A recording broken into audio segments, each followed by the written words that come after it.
오는 것이 은혜입니다. 다윗이 전에 피곤하여 능히 자기를 따르지 못함으로 부솔 시내에 머물게 한 200명에게 오매 그들이 다윗과 그와 함께한 백성을 영접하러 나오는지라. 다윗이 그 백성에게 이르러 문안하매 다윗과 함께 갔던 자들 가운데 악한 자와 불량배들이 다 이르되 그들이 우리와 함께 가지 아니하였은즉 우리가 도로 찾은 물건은 무엇이든지 그들에게 주지 말고 각자의 처자만 데리고 떠나가게 하라 하는지라. 다윗이 이르되 나의 형제들아 여호와께서 우리를 보호하시고 우리를 치러 온 그 군대를 우리 손에 넘기셨은즉 그가 우리에게 주신 것을 너희가 이같이 못하리라. 이 일에 누가 너희에게 듣겠느냐. 전장에 내려갔던 자의 분깃이나 소유물 곁에 머물렀던 자의 분깃이 동일할지니 같이 분배할 것이니라 하고 그날부터 다윗이 이것으로 이스라엘의 율례와 규례를 삼았더니 오늘까지 이르니라. 사무엘상 30장 21에서 25절 말씀. 다윗이 돌아옵니다. 400명의 적은 군사로 큰 승리를 거둔 다윗이 빼앗겼던 자신들의 모든 소유뿐 아니라 아멜렉이 유다와 블레셋 땅에서 약탈했던 재물까지 전리품으로 챙겨 돌아오고 있습니다. 그런데 이 엄청난 승리를 거둔 다윗이 누구에게로 돌아오는지 눈여겨보십시오. 보통 승리한 사람은 그 승리에 도취되어서 중요하지 않은 건 금방 잊기 마련인데 다윗은 피곤하여 다윗을 따르지 못해 부솔 시내에서 쉬고 있던 200명에게로 옵니다. 그들은 자신의 처자식과 전 재산이 아말렉에게 사로잡혀 가는데도 피곤해서 더 이상은 못 가겠다고 주저앉은 사람들이 아닙니까? 소위 배신자들입니다. 여러분, 주님께서 저와 여러분에게 오셨습니다. 우리 주님께서 제게 오셨던 그때는 제가 승리했을 때가 아니었습니다. 그때 저는 잘 나가지 못했습니다. 그래서 아침이 돌아오는 것이 두려웠고 사람들이 제 근황을 물으면 제 수치가 드러날까봐 늘 긴장했었습니다. 그런데 그때 주님께서 저에게 찾아오셨습니다. 은혜라고밖에 말할 수 없습니다. 다윗이 저벅저벅 걸어올 때 부솔 시내에서 쉬고 있었던 그들은 만감이 교차했을 것 같습니다. 민망해서 고개도 들 수 없었을지 모릅니다. 명령을 따르지 않은 그들이기에 죄를 물어 쳐 죽여도 아무런 할 말이 없습니다. 이틀 동안 칼을 휘두르고 피를 뒤집어 쓴 채 걸어오는 다윗의 모습을 상상해 보십시오. 피비린내가 진동하는 다윗을 맞이하는 그 200명이 나의 왕, 나의 친구들이 온다라며 기뻐하며 환영할 수 있었겠습니까? 아마도 그들은 항변할 수 없는 쥐죽은 듯한 상태로 긴장 속에 기다렸을 것입니다. 주님께서 오십니다. 그런데 그때 다윗이 그 백성에게 이르러 문안을 합니다. 여기에 은혜가 있습니다. 첫 번째 은혜는 하나님께서 우리에게 찾아오시는 것입니다. 종교는 인간이 신을 향해 가지만 기독교는 하나님께서 인간에게 와주십니다. 이것을 은혜라고 합니다. 설명이 안 되는 은혜입니다. 상상해 보십시오. 지금 이곳에 엄청 유명한 탑스타가 온다면 그건 은혜이지요. 그런데 그 정도가 아니라 하나님께서 오십니다. 우리가 그것을 사모하면서 부르짖습니다. 주님의 임재를 소망하면서 말입니다. 코로나로 인해 현장 예배를 못 드리게 되었을 때 많은 사람들이 인터넷을 통해 예배를 볼 수 있어서 좋아했습니다. 예전에 어른들께서 예배 보러 가자라고 말씀하셨는데 그 말이 현실이 되었습니다. 그런데 또 다른 사람들은 집에서는 예배를 볼 수가 없어서 어떻게든 현장으로 나가 예배를 드리고자 했습니다. 이 둘을 차이나게 한 것은 단 하나, 임재입니다. 예배의 현장에서 임재를 경험한 사람은 그 현장을 사모하여 나갈 수밖에 없는 것입니다. 집에서 핸드폰을 통해 예배를 드려도 주님이 임하셨다면 상관이 없습니다. 예배 가운데 임재가 있으시기를 축복합니다. 이 시간 우리의 예배에 그리고 가정에도 주님께서 임재하시는 것이 은혜입니다. 주님을 간절히 찾는 자에게 주님께서 임하신다고 약속하지 않으셨습니까? 가정 예배에도 주님의 임재를 간절히 찾으시기를 바랍니다. 저희도 가정 예배를 드리는데 임재 없이 규칙적으로 예배만 드린다면 어린 자녀들에게 트라우마가 될 수도 있겠다는 생각을 합니다. 그저 율법적으로 시간에 맞춰 좀비처럼 앉아만 있다면 말입니다. 그러나 주님이 임하시면 말이 달라집니다. 다윗을 통해 확인합니다. 다윗의 자손 우리 예수님은 염치 없는 우리에게 오시는 분이십니다. 할렐루야. 하나님께서 오시는 것, 그것이 은혜입니다. 누가 주님을 영접하는가? 그렇게 주님이 은혜로 찾아오신다면 우리는 어떻게 반응해야 하겠습니까? 다윗이 부솔 시내에 머물게 한 200명에게 오매 어떤 일이 일어났는지에 힌트가 있습니다.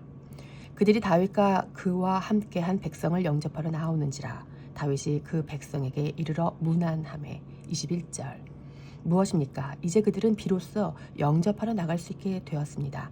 여기에 구원론이 있습니다. 우리가 어떻게 구원을 받았습니까? 우리가 그분을 영접해서 구원받았지만 우리가 영접해서 된 것이 아닙니다. 어떻게 우리가 그분을 영접할 수 있었습니까? 먼저는 그분이 우리에게 오셨기 때문입니다. 주님이 오신 것이 우선되며 근본적인 은혜입니다. 그리고 우리가 영접할 수 있도록 그분이 문안해 주셨습니다. 주님을 영접한 사람이라면 내가 주님을 영접했다가 아니라 주님이 오셨다에 초점을 두어야 마땅합니다. 그분이 오시지 않았다면 영접할 수도 없었을 뿐더러 설령 그분이 오셨다 해도 문안이 아닌 심판을 베푸셨다면 영접하기도 전에 사라져버렸을 것이기 때문입니다. 초점을 잘못 맞춰서 내가 영접해서 구원받았다고 자랑하는 일이 없기를 바랍니다. 부디 은혜의 주님만 자랑하고 찬양할 수 있기를 예수 그리스도의 이름으로 축복합니다. 참 빛 곧 세상에 와서 각 사람에게 비추는 빛이 있었나니 그가 세상에 계셨으며 세상은 그로 말미암아 지은 바 되었으되 세상이 그를 알지 못하였고.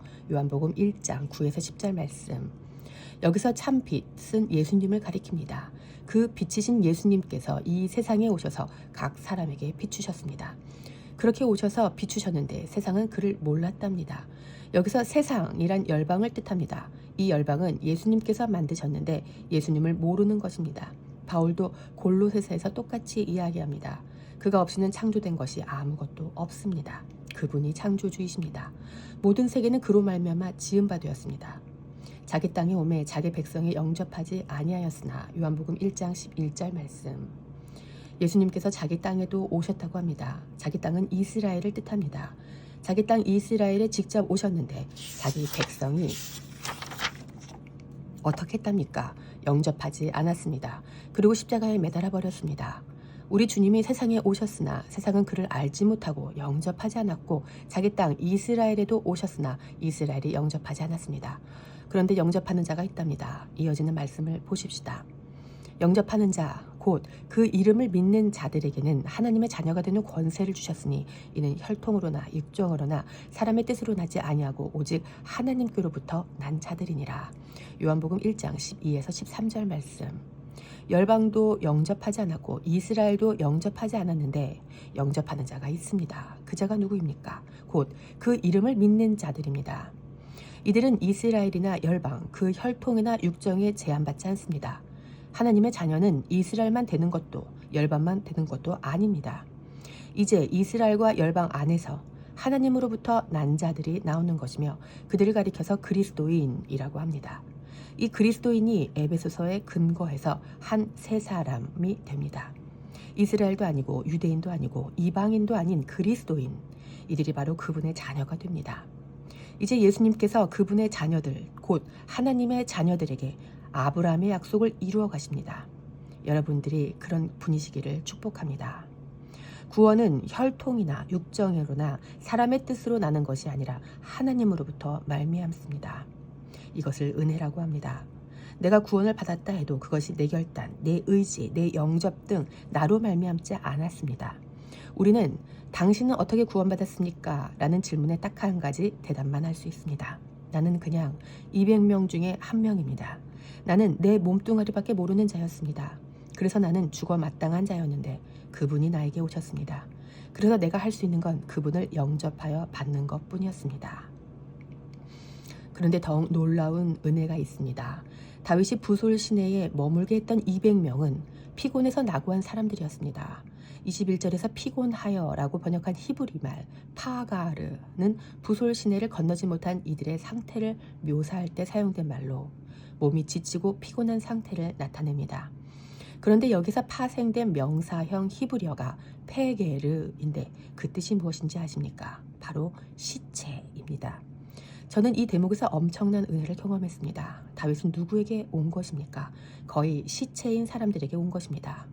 그리고 우리 주님께서는 정말 시체에게 오셨습니다. 그렇다면 그 시체가 어떻게 주님을 영접할 수 있었겠습니까? 에베소서 말씀에서 확인해 보겠습니다. 그는 허물과 죄로 죽었던 너희를 살리셨도다. 에베소서 2장 1절 말씀. 여러분 이 말씀을 믿으십니까? 죽을까 말까 한 너희를 살리셨다가 아니고 죽기 일보 직전인 너희를 살리셨다도 아니고 죽었던 너희를 살리셨답니다. 이미 죽은 자, 그 시체를 살리셨답니다. 그 시체가 영접해서 살아난 것이 아니라 그분이 시체에게 오셔서 살리셨습니다. 성경에는 이런 무능력한 인간의 모습과 전능하신 하나님의 은혜의 이야기가 가득 적혀 있습니다. 은혜는 무엇입니까? 그분이 찾아오시는 것입니다. 그분이 오셨을 때 죽은 시체가 그분으로 말미암아 살아나는 것이 은혜입니다. 다윗이 와서 칼을 휘둘렀습니까? 아닙니다. 다윗은 문안했습니다. 이 문안이 샬롬입니다.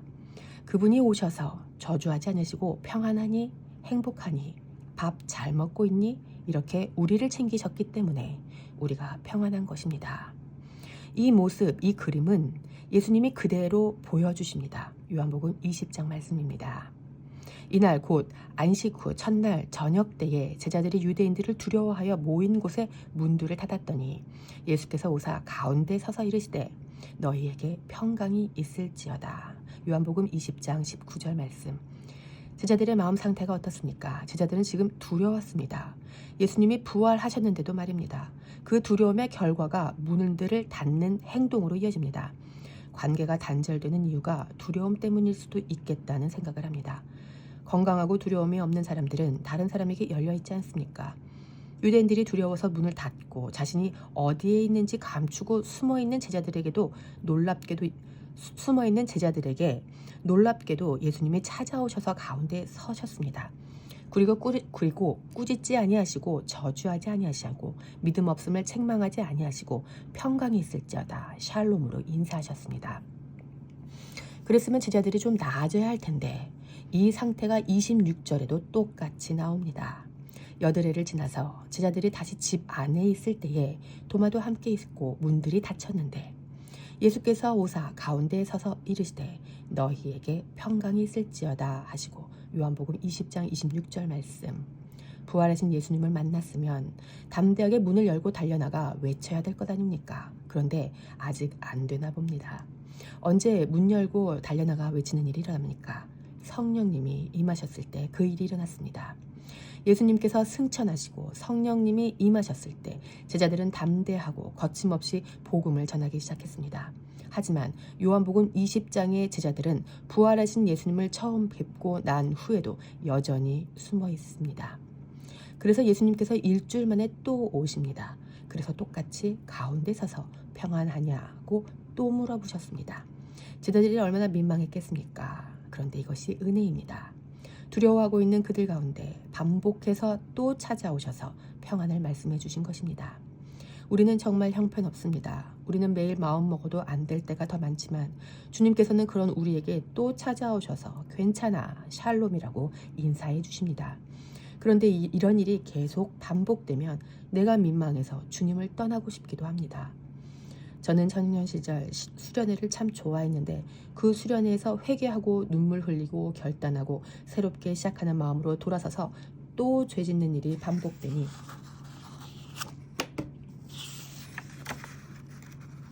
다음 수련회에 가고 싶지 않아졌습니다. 그런데 죄책감과 민망함에 어쩔 줄 모르던 형편없는 저에게 하나님께서 자유를 주셨습니다. 바로 주님께서 또 찾아오셔서 평안을 말씀하시는 그 은혜를 깨닫게 해주신 것입니다. 주님께서 오시는 것이 은혜입니다. 우리의 소망, 우리 신앙의 최종 목적도 주님께서 오시는 것입니다. 내가 가는 게 아니라 주님께서 오시는 것입니다. 우리에게 찾아오신 주님의 은혜를 마음껏 누리시기를 축복합니다. 사랑은 옵니다. 예수님을 알 수 있는 세 단어, 곧 믿음, 소망, 사랑을 통해 은혜에 대해서 좀 더 알아봅시다. 먼저 고린도전서 13장, 소위 사랑장을 먼저 열어서 말씀을 다 같이 읽어봅시다. 사랑은 언제까지나 떨어지지 아니하되 예언도 패하고 방언도 그치고 지식도 패하리라. 우리는 부분적으로 알고 부분적으로 예언하니 온전한 것이 올 때에는 부분적으로 하던 것이 패하리라. 고린도전서 13장 8에서 10절 말씀. 온전한 것 10절이 사랑이며 그 사랑은 우리 주님이십니다. 성경은 어떤 은사보다도 더 큰 은사인 사랑을 사모하라고 이야기합니다. 사랑 없이는 선행을 해도 소용이 없고 사랑 없이 방언을 하면 울리는 꽹과리가 되고 사랑 없이는 무얼 한다 해도 아무것도 아닙니다. 이 사랑은 우리 주님이시며 주님으로 말미암지 않고 주님이 없는 상태라면 아무것도 아니라는 말입니다. 그 사랑은 우리가 획득하는 게 아닙니다. 그 사랑이 우리에게 오십니다. 그 사랑, 즉 온전하신 예수님이 오시면 부분적으로 하던 것이 패해지고 완전해집니다. 그 사랑이 우리 같은 시체에게 와서 부분적으로 알던 것, 부분적으로 하던 것을 끝내십니다. 여러분, 이 사랑을 사모하시기를 바랍니다. 믿음도 옵니다. 방금 저는 여러분께 사랑이 우리 주님이라고 말씀드렸습니다. 그렇다면 믿음은 어떻습니까? 믿음도 우리 주님이라고 말할 수 있습니다. 예, 그렇습니다. 또 내가 하늘이 열린 것을 보니 보라 백마와 그것을 탄 자가 있으니 그 이름은 충신과 진실이라. 그가 공의로 심판하며 싸우더라. 요한계시록 19장 11절 말씀. 우리 주님의 이름이 충신이며 진실입니다. 우리 주님의 이름 자체가 믿음이며 참이란 말입니다. 그러나 성경이 모든 것을 죄 아래에 가두었으니 이는 예수 그리스도를 믿음으로 말미암는 약속을 믿는 자들에게 주려 함이라. 믿음이 오기 전에 우리는 율법 아래에 매인 바 되고 계시될 믿음의 때까지 갇혔느니라. 갈라디아서 3장 22에서 23절 말씀. 성경이 모든 것을 죄 아래에 가두었는데 그 이유는 믿는 자들에게 약속을 주기 위함입니다. 그렇다면 약속을 받게 해주는 믿음은 무엇입니까? 저는 인간이 예수님을 믿는 믿음이 아니라 예수 그리스도의 믿음이라고 믿습니다. 실제로 바울은 23절에서 이 믿음을 기록할 때 어느 대상을 믿는다는 목적격이 아니라 소유격으로 기록했으며 그 소유자가 예수 그리스도라고 명시하고 있습니다. 그리고 갈라디아서 3장 전체에서 그 믿음을 이미 오신 그리스도와 동일시합니다. 예수 그리스도를 믿는 믿음이라면 믿음이 오는 게 아니라 인간이 가는 것이 됩니다. 그러나 성경은 믿음이 온다고 분명히 기록하고 있습니다. 그러니까 내가 예수님을 믿어서 죄를 용서받는 게 아니고 예수 그리스도의 믿음이 나에게 와서 내가 용서를 받는 것입니다. 앞에서 살펴보았듯이 우리가 주님을 영접할 때도 우리가 영접하러 가지 않았고 그분이 시체인 우리에게 오셨기 때문에 영접할 수 있었습니다. 자기 몸뚱어리만 소중하게 생각해서 동료 400명은 전쟁을 하든 말든 죽든 말든 나는 피곤하니 못 가겠다며 주저앉아 있고 있던 그 사람들에게 다윗이 다시 와서 문안하고 평안을 선포했습니다. 그래서 사는 겁니다.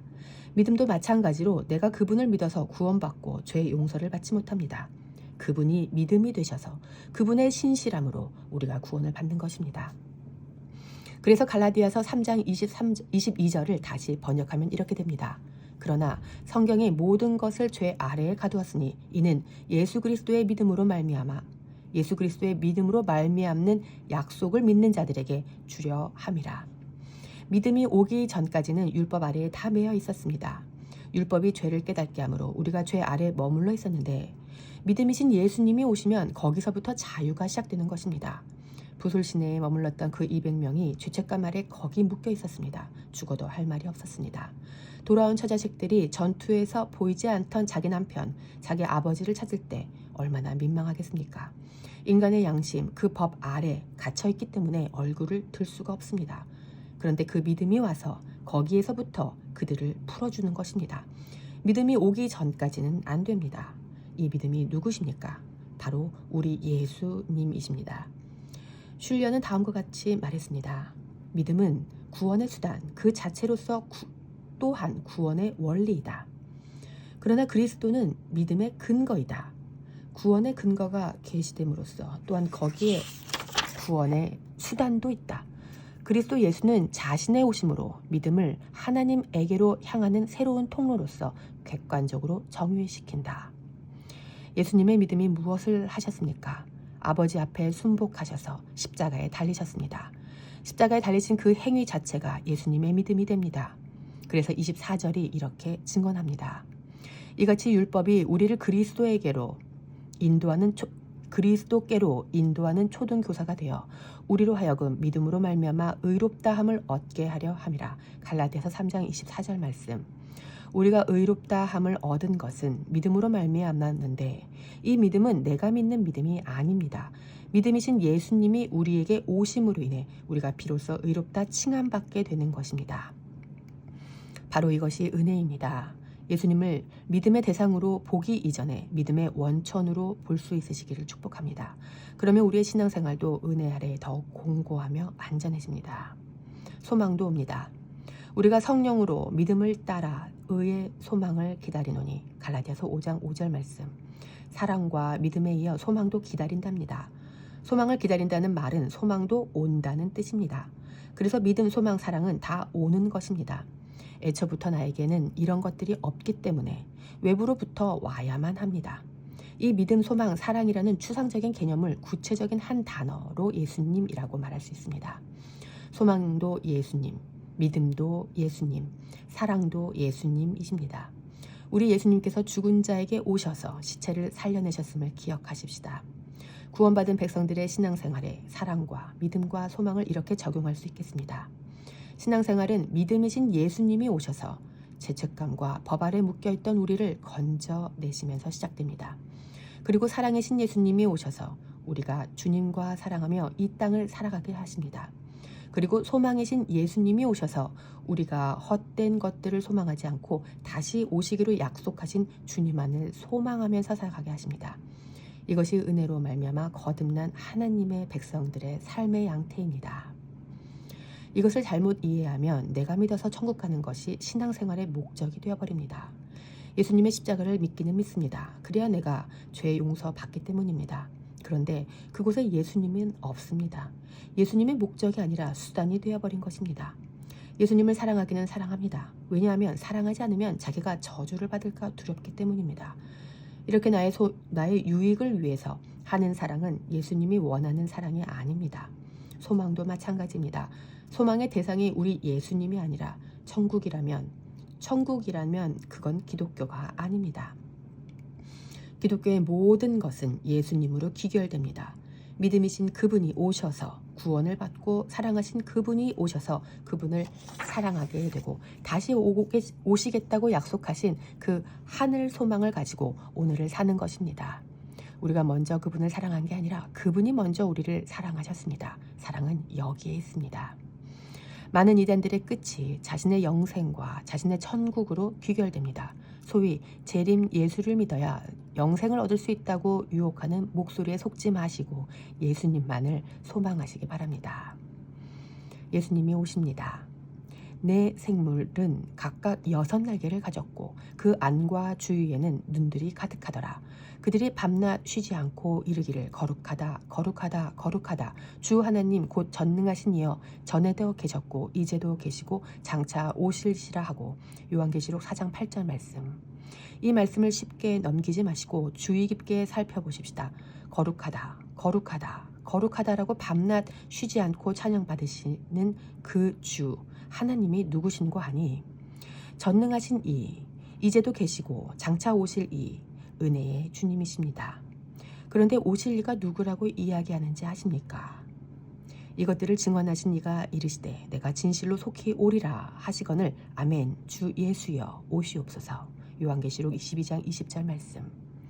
은혜의 주님께서 진실로 속히 오시겠다고 말씀하심을 들은 자가 무엇이라고 화답하는지 보십시오. 아멘 주 예수여. 오시는 분이 바로 예수님이십니다. 요한계시록 4장 8절에서는 하나님이 오신다고 하셨는데 22장 20절에서는 예수님께서 화답하지 않으십니까? 따라서 그 오시는 분이 하나님이며 예수님이신 것입니다. 오시는 분이 하나님이라고 믿으십니까? 그 하나님이 예수님이라고 믿으십니까? 예, 우리가 믿는 신앙이 바로 이것입니다. 오시는 분은 어떤 종파의 교주가 될 수 없습니다. 우리 하나님은 아직 안 오셨습니다. 분명히 천상의 예배에서는 거룩하다 거룩하다 거룩하다 주 하나님, 전에도 계신 하나님, 이제도 계신 하나님, 장차 오실 하나님이라고 했습니다. 그런데 예수님께서 교회를 위하여 직접 내가 진실로 속히 오리라 라고 말씀하셨습니다. 그 음성을 들은 자는 그분이 누구신지 알았기 때문에 하나님이라고 하지 않고 예수님 오시옵소서라고 화답한 것입니다. 신앙생활은 예수님을 하나님으로 알고 기다리는 것입니다. 이것이 성경의 약속입니다. 그분이 다시 오십니다. 오셔서 평안을 말씀하십니다. 우리가 이 은혜 아래에 있습니다. 오는 것이 은혜입니다. 무릇 내가 사랑하는 자를 책망하여 징계하노니 그러므로 네가 열심을 내라 회개하라. 요한계시록 3장 19절 말씀. 교회들에게 성경은 말씀하십니다. 주님께서 사랑하는 자를 책망하신답니다. 책망은 주님께서 사랑하시는 자에게만 주시는 것입니다. 주님은 자기 몸인 교회를 사랑할 수밖에 없으시기 때문에 책망하시고 징계하십니다. 여러분, 책망과 징계가 없으면 사생자입니다. 책망과 징계를 받을 때 환난이라고 속지 마시길 바랍니다. 환난이 아니라 주님의 사랑입니다. 그래서 주님이 다시 오실 때까지 열심을 내어 회개하라고 하시는 것입니다. 이어지는 말씀을 보십시다.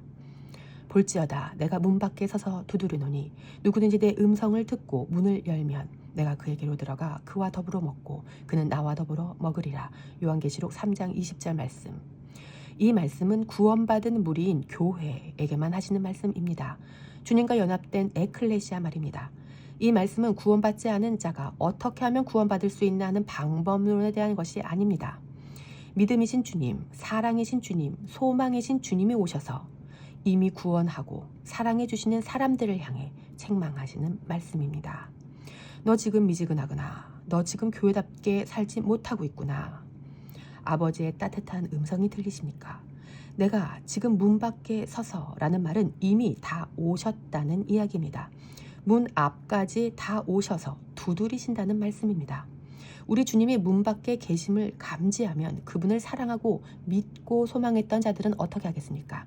당장에 문을 열고 그분을 와락 안을 것입니다. 주님, 잠깐 기다리세요. 청소도 하고요. 회개도 하고요. 이럴 수 없단 말입니다. 그분으로 말미암아 구원받아 그분을 사랑하며 그분을 소망하는 자들은 이 말씀을 들으면 모든 문을 열어보지 않겠습니까? 우리 주님 어디 계신지, 이 문 밖인지 아니면 저 문 밖인지 다 오셨다는데 어디 계십니까? 왜 안 오십니까? 어느 문에 계십니까? 간절히 찾지 않겠냐는 말입니다. 저는 이 말씀이 두려우라고 주신 게 아니라 주님을 더욱 사모하라고 주신 말씀인 줄로 믿습니다. 그래서 교회라면 이 말씀을 더욱 사모할 것입니다. 은혜의 주님, 다시 오실 그 주님을